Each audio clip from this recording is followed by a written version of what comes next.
Hey guys, I want to welcome you to another episode of the Advisory Board podcast. I almost said the Advisory Board franchise there. I swear I've done this 100 plus times.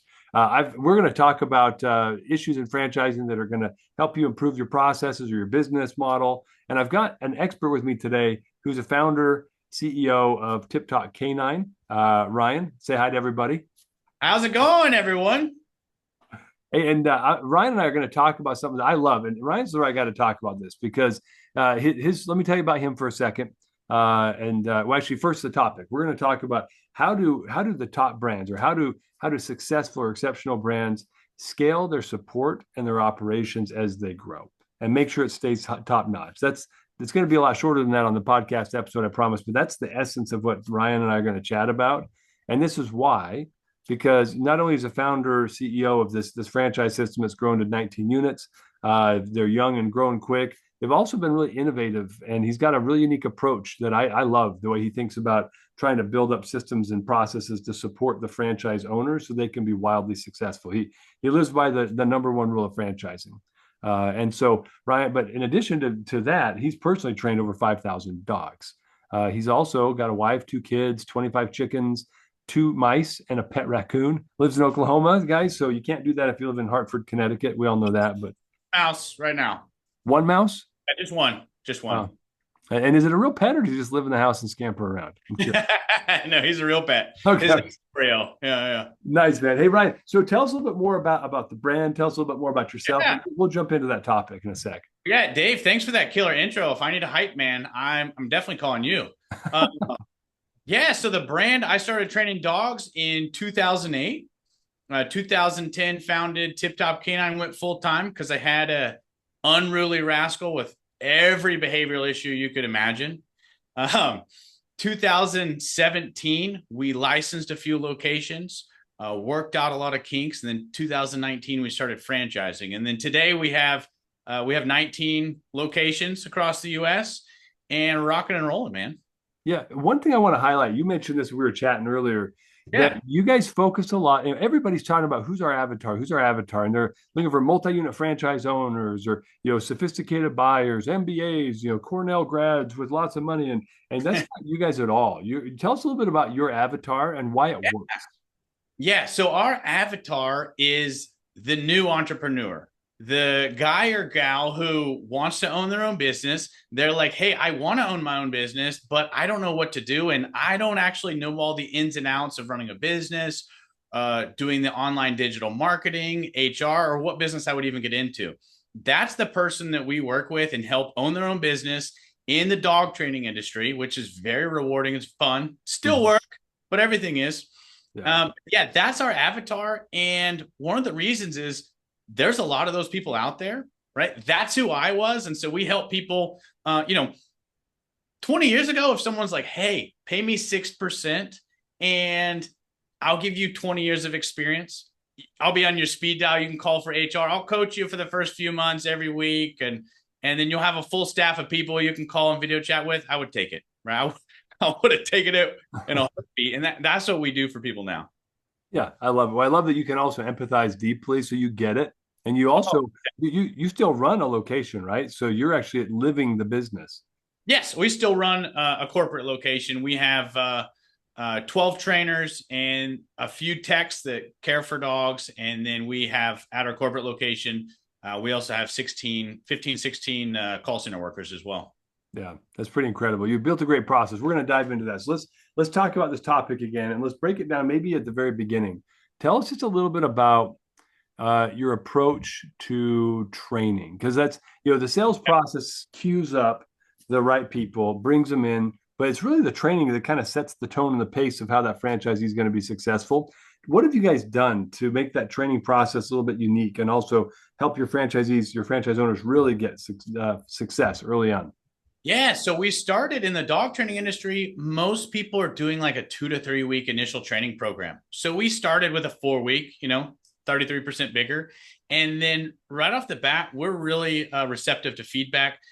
We went to a 6 week initial training with 2 weeks of virtual training before that. Right. So the virtual training's like a few hours a day. on theory and consultative sales for people who've never done that to get in the right mindset before they come. And then their initial training is actually 6 weeks long. And we go 10 hours a day, 6 days a week for 6 weeks to get them fully trained in a new trade. Wow. So that's unique in the franchise industry. That's a pretty long initial training. But again, with our avatar, these are people who, hey, they've probably never done, and it's not hard sales, but I mean, people want to spend money on their dog. Yeah. But there's still, it's consultative sales. You have to work with the people, find their needs, find the right package for them, etc. Mm-hmm. So this 6-week initial training, that's pretty beefy, but it sets them up for success. And is that all in person? Yeah, the 2 weeks is a virtual training, but the 6 weeks is straight. 6 weeks straight at our corporate headquarters in Tulsa, Oklahoma. Wow. Yeah, that's a lot of training, man. What have you found though? Because like the more you invest early into a process, typically the better the process goes. What are you seeing happen with them as they've gone through that much training? How much consistency do you see in behavior? Yeah, so it's more, they're not making as much mistakes the first 6 months. So like we just had a lady, she was actually worked in our call center and she opened up a location in Boise, Idaho. Right. Good market. And, yeah. So after 3.5 months, her husband, who was a truck driver, she was making enough revenue to replace his and pulled him off the road and sent him to corporate for more training. That's pretty cool. So yeah, and she worked in our call center for 3 or so years, but she wasn't a dog trainer before. She wasn't doing sales before or anything like that. She just grasped the system. She's very receptive learner, smart gal. She's able to take those systems and rock and roll. Yeah, that's fantastic.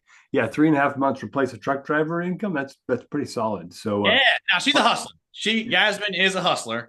But she just, hey, these are the systems. She rocked and roll. And during the 6 weeks, also, it allows them to make more mistakes with our clients too. Yeah, training wheels, right? Like it's low risk mistake. Stay on for longer. When we did before franchising, when we started licensing the concept a little, the initial training just wasn't enough. And then the phone calls were nonstop. So we just were like, hey, they just need more to really be confident and really crush it. Because this is someone's new livelihood, right? Kind of important. A little bit. They're risking a lot on the business, right? Like it's serious. Huh. I like that. I think it shows a mutual respect too. Like you're saying, hey, if you're serious, you're going to invest 6 weeks of your life to figure this out so you can be successful. And also we're going to invest in you for another 6 weeks. But you said something a moment ago that I want to highlight. What did you see as a result of extending this training period and adding the virtual training on the front end? So it's 8 weeks of training. Yeah. What did you see? What was the impact on the amount of support calls post-training that you guys had to field and all the minutiae you had to take care of? Post-training, the support calls went way down, right? Because we're equipping them. Every time we'd run another cycle, we would just fix anything that broke, right? So they're so much more equipped. So like the calls with Yasmin the support calls have been so much lower, so much lower because she was way more equipped before she went out. Right. So that made the support so much easier. Yeah. Some people would look at it and say, that's not a very scalable process. 6 weeks of training. Holy cow. Like, how are you going to do that? Well, the reality is if you don't do it, you're going to take twice as many phone calls and have twice as many mistakes. And it's going to take twice as long for the franchisees to get some traction and build a market and get their AUV up and if not 3 to 4 times longer. Right. Yeah. Especially in competitive markets, if right off the bat, their leads are lower, making sure that they know how to close new deals is even more important. Right. Because like Boise, Idaho is a little bit more, she went right into a competitive market. Mm-hmm. Yeah. Right. So for sure. Well, and talk to me about that. So you guys have not just created training, right, to support the franchisees. You've also created systems and processes around the training to help reinforce it and help keep them on the path. Can you share a little bit about how you've coupled those two together, kind of the training design and the system design, so that even though they're not sitting in the office, working your territory anymore with you, they're actually building in a consistent way that's going to make them successful? Yeah. So first, kind of the central hub is we have a corporate call center that supports them. Hmm. It's they're making the calendar for all their trainers, doing their billing. And so everybody's putting their appointments, everything in the exact same. Their lesson structures are all the same. Their boot camp take home structures are all the same. And we're setting them up with all the same verbiage for every single appointment. So someone's not booking a million different packages. They're just booking our, templated packages. As Hmm. far as all the equipments and everything else go, it's the same. We have, a corporate ordering center. They can order, their shirts, hats, flyers, pet material, everything they'd possibly need. So that enables them to scale a little bit faster because they're basically just focused on their in the business activities. We also do, coaching with them as well every month. That's awesome. And Yeah. and so talk to me about coaching because I feel like everybody says they do coaching, kind of like everyone says they provide the highest quality of blah blah blah, right? Yeah. Every restaurant has the highest quality ingredients, like it's Yeah. like, but what's different about the way you've approached coaching now versus how it was before? That's great. So our coaching calls are a little bit different. So we have kind of two varieties. We have an operational call that's like an overview. Um, my wife is an exceptional operator. She normally handles most of those, whether they're because again, our avatar is new entrepreneurs. Mhm. So my wife Rachel is going over, hey, hiring, firing, hey, this is some best practices, etc. Um, pay structures, because again, they've never normally done that. We have another call where we're also just sales. So twice a week, I'm on sales calls with people and just literally have a new call and an advanced call. Mhm. And so we have two calls. One's every other week. Sorry, one's once a week. And it's like a big Zoom with all the locations hopping on, handling issues. Love And it. so, as far as a sales coaching thing, this is like a constant touch for them or their people where they can reach back out to corporate and we're constantly helping them until, help. And then they slowly kind of drift off the call. I Yeah, love but it. the ops call, we're going over their ads. These guys have never run digital ads normally. So until they understand how to read all their ad reports, know what to ask for, know where to move around their money, we're helping them with their ad reports as well as all their HR functions, when to hire, and then on our coaching, we have a coaching document. Hey, 0 to 25 grand. This is what you need to do. This is what your people need to be. This is where your leads need to be at. This is how much your average sale needs to be. This is how many sales. If you want to move to 45 grand, here it is. After 45 grand, now you got to get a facility. Here's what manager you need. Here's a salesperson you need. Here's what you need for this. And Hmm. so the coaching, we have an outline depending on how big that person wants to grow or also how involved they want to be. So Hmm. we look for an owner operator to start, but then at some point after, they're starting to generate some income, they can decide if they want to be part-time. And then we tell them what they need in their schedule and their staff to replace them. But that's kind of our coaching basically revolves around that document and then their goals because we're not going to tell them what to do. No, so I want to come back to a couple of these things you just shared. This is a Yep. lot of brilliance coming out that I see. I talk to a lot of brands and a lot of them like, yeah, we coach all the time. We coach on process, coach on process, coach on process. The brands that really succeed in growing and helping their franchisees continue to level up year over year. They don't just quickly grow and then plateau and then Yeah. increase by 3%. They grow slower than the inflation rate in this country, right? You can't have that. Right. So the brands that do that though, they do something similar to what you've shared, and so I want to go back and highlight it that you guys have a playbook, not just Yeah. for like getting them out the door, right? That's what most franchisors have playbooks for, but you have a playbook for that that's very robust with these 2 weeks of virtual training, the 6 weeks of live training, and then afterwards you have a playbook for coaching from day one to get them to certain revenue marks. And then you have a coaching plan and a playbook for them to say, now, if you want to go beyond 25K a month, and to get to 45K, you got to do this. And then Correct. you got to get this. And then, but there's more. You also have a playbook to coach them. If you want to be a semi-absentee owner, this is how you become that. Yes. Did I hear that right? Yeah, that's exactly right. And then we're coaching them based off their goals. If they want to take 3 days off a week, that's up to them. If they want to sit and read books or do whatever their jam is, that's cool. If they want to work 60, 70 hours a week and have very few employees and stack tons of cash. That we're cool with that too. Mhm.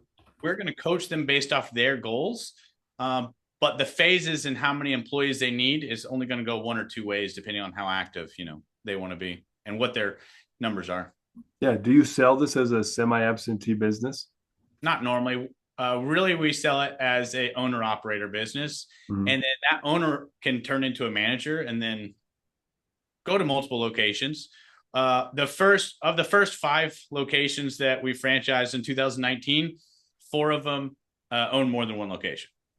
Yeah, that's great. Yeah. So normally, once they go up those phases, at some point we say, "Hey, do you want to start to go semi-absentee and cut your workload, or do you want to do a second location?" Mhm. Yeah. And then our internal goal is ideally we have 100 locations with 20 or 30 owners, not 100 locations with 100 owners.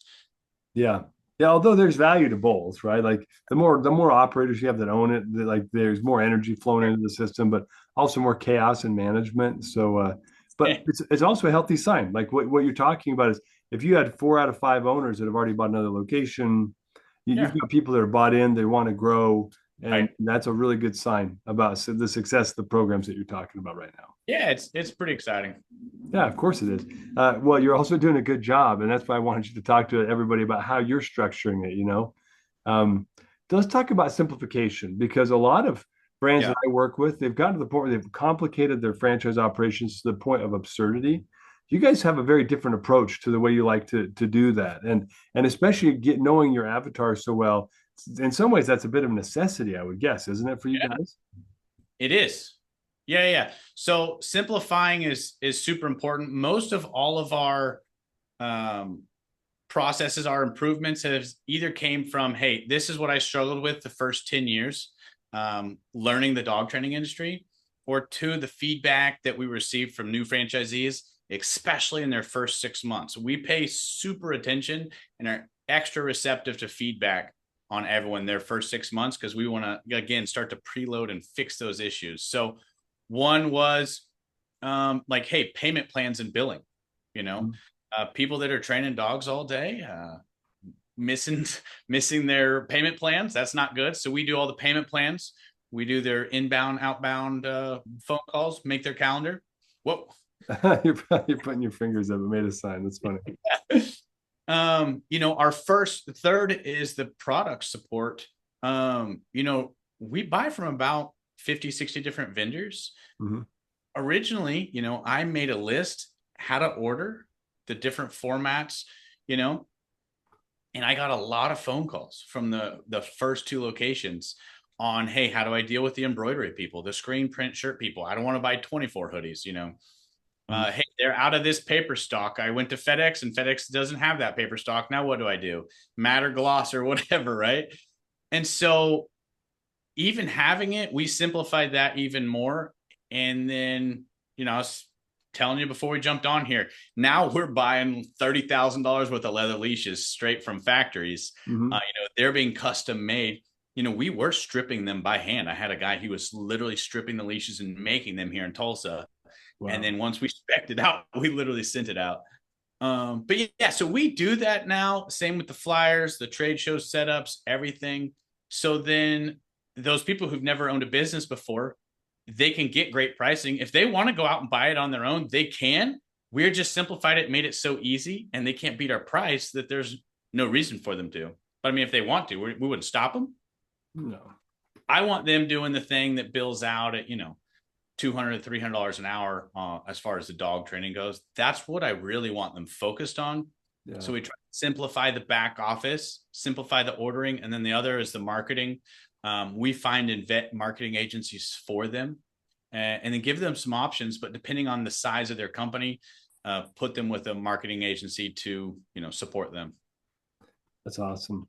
Yeah, and these are the types of things that I think good franchise brands do. I think most would say, well, we're doing that.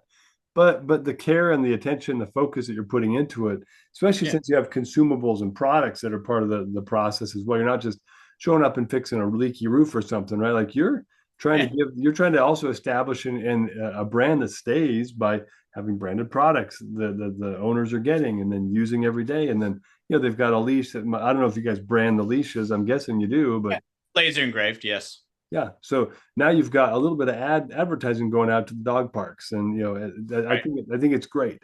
So tell me where's an area where you guys initially struggled to simplify? Where did you start to say, like, man, this is too complicated? You mentioned the purchasing and the productizing things. Were there other parts of the business where you're like, man, this is just hard? The franchise owners are struggling with this thing, and that kind of triggered a process to start figuring out how to simplify it. Well, one thing that we had some issue with is we had one team right now. We have a couple marketing teams that we source and vet that they can choose from.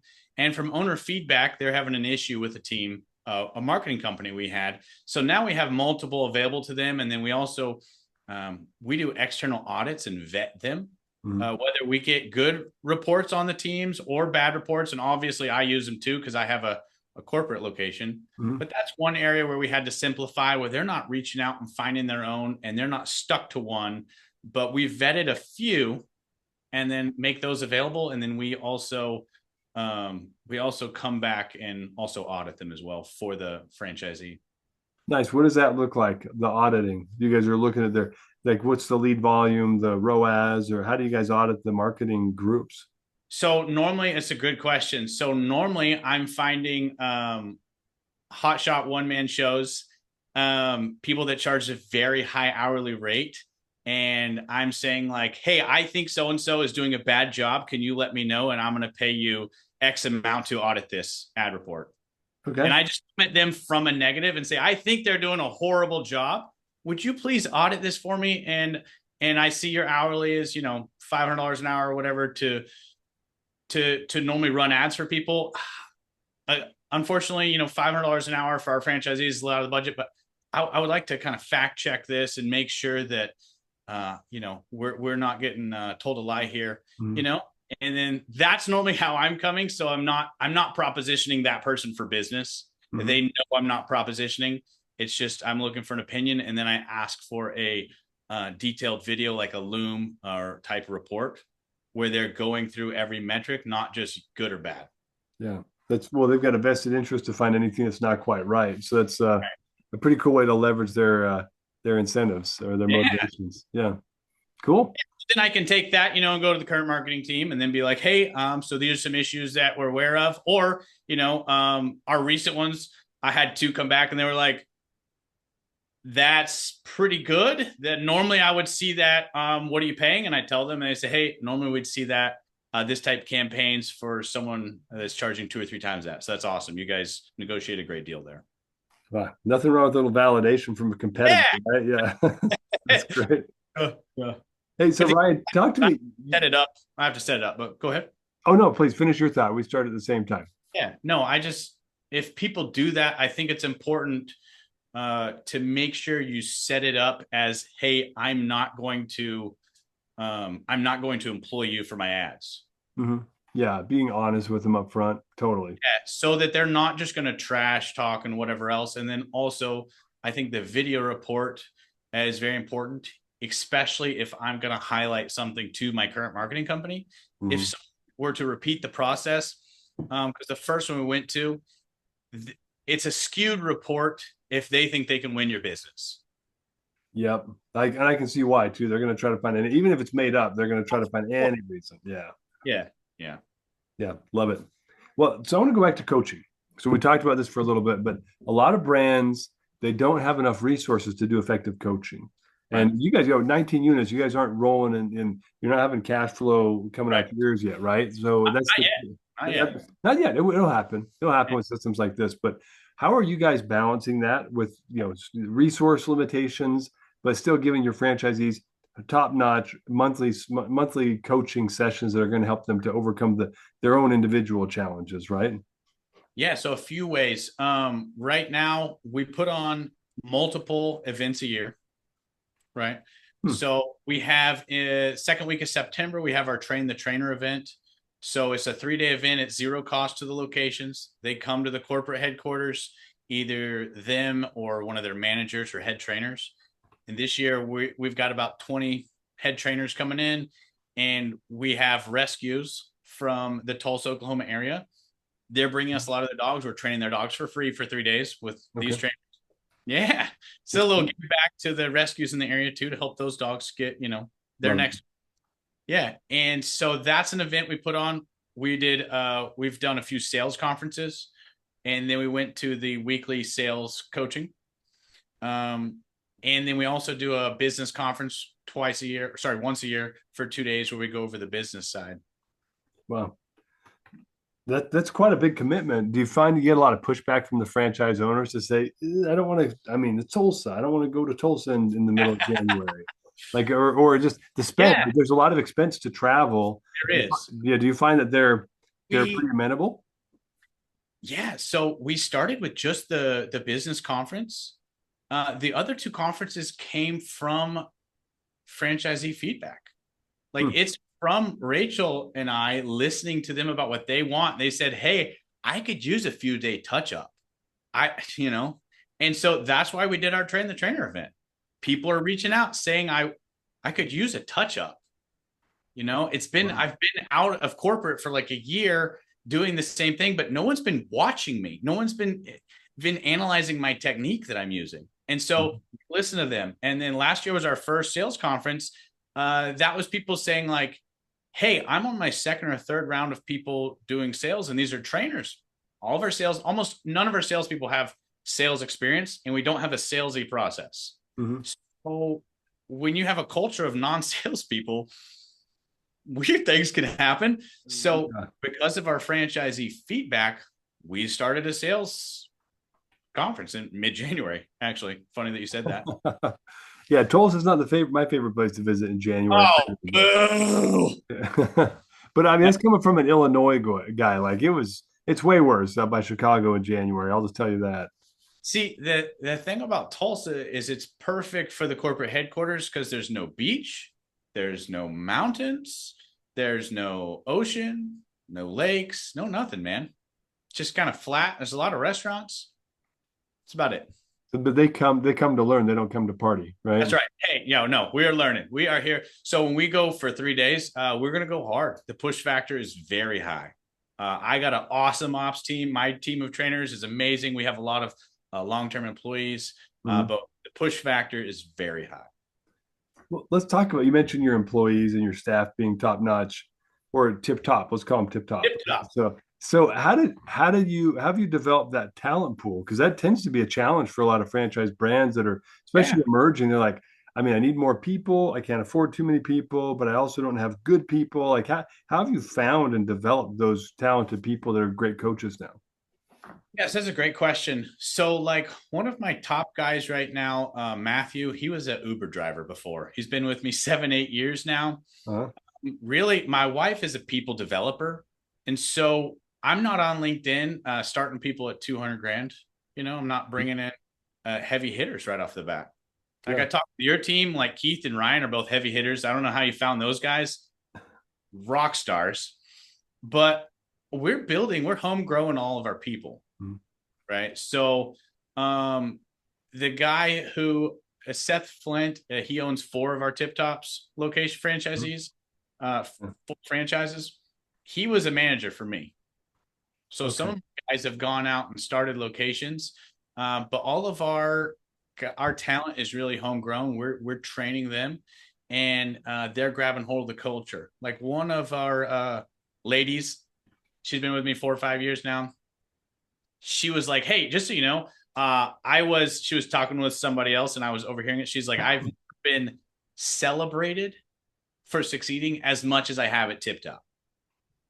And that she was saying basically like, hey, one of the reasons why she was like, loving it, likes the culture, etc. We don't really put up with too much bad attitude. It's a high energy Mhm. culture, but all of our people are really homegrown. Yeah, I love that one. And you mentioned something there almost in passing, but she was talking to somebody else about how she feels valued and seen and appreciated because she's being celebrated. Yeah. Um, yeah, that's a great recipe for not just retention, but growth and personal investment into a brand, right?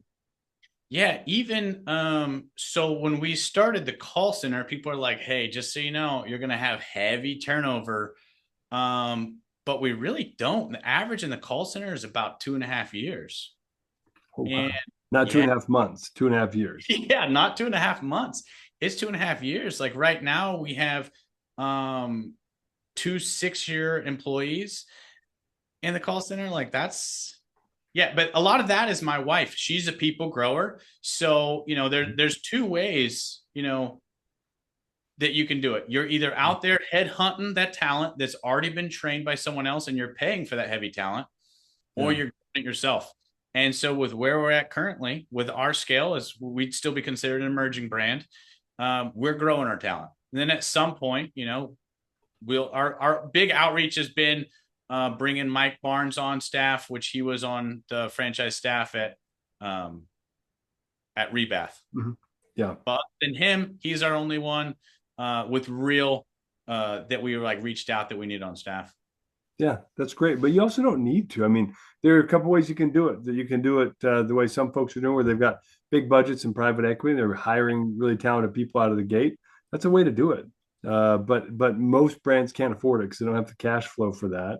So then, do you either get a loan out and pay them off of debt, or do you develop people and pick people up and raise them to the next level?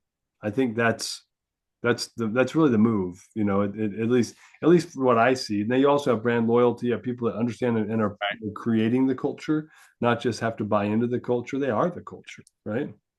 Yeah, and I think that's how we're keeping our employees just longer term. Mhm.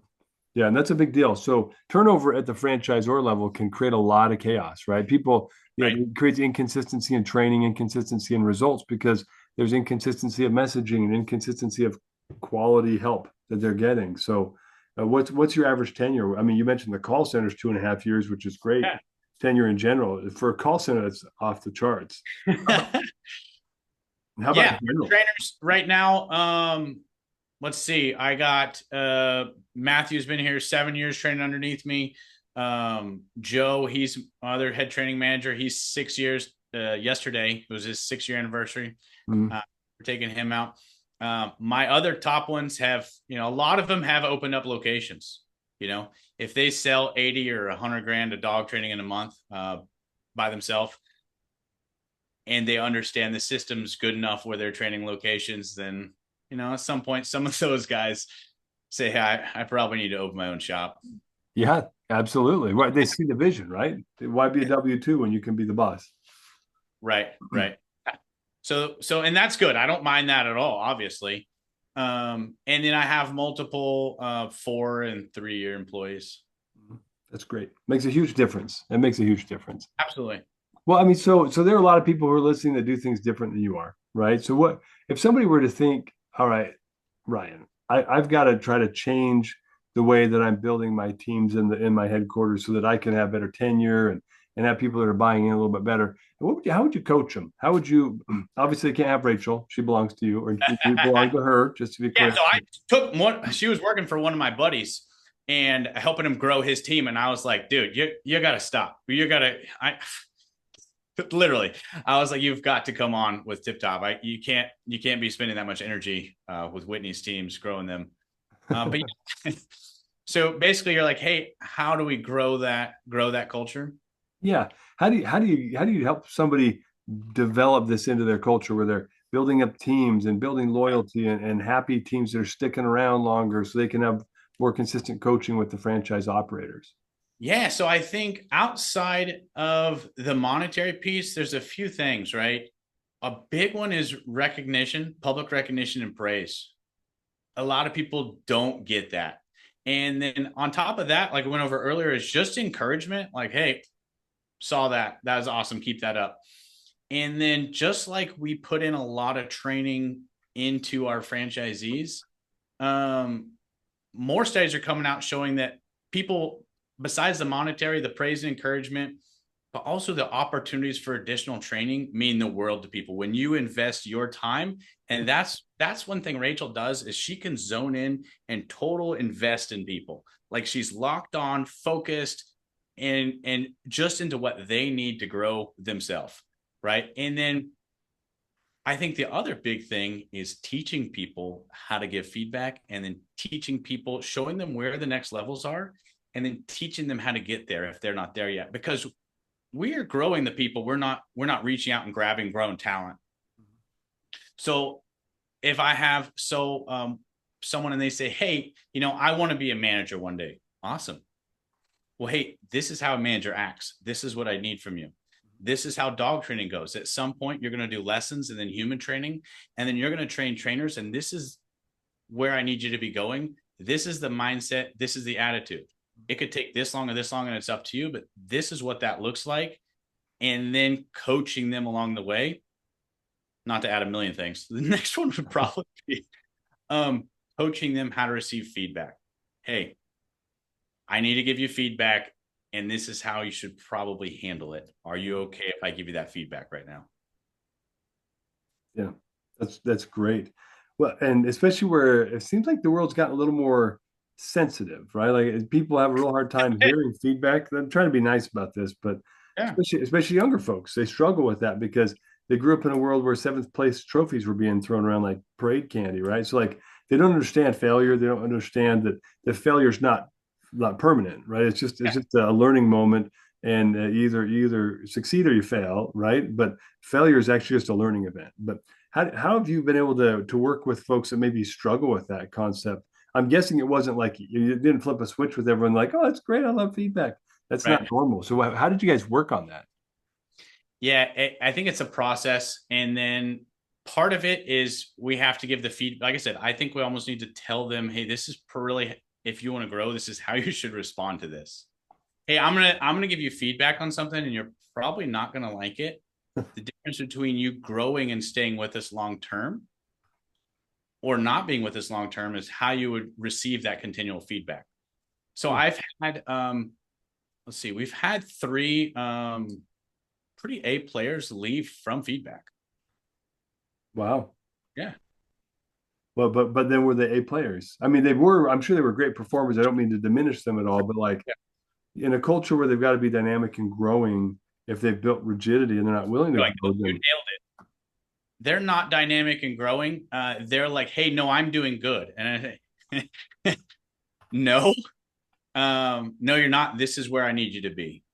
Right. mhm. And obviously we say that with care. We want to grow people. And, a lot of our people, we want to grow them and send them, or we want to grow them so they're able to be people growers. Like on my team right now, Matt and Joe and Sean, who are my core guys, they're growing trainers, they're growing locations. They're able to like grow people and work on their mindsets, and they're having to give feedback and teach people how to handle feedback and criticism Mhm.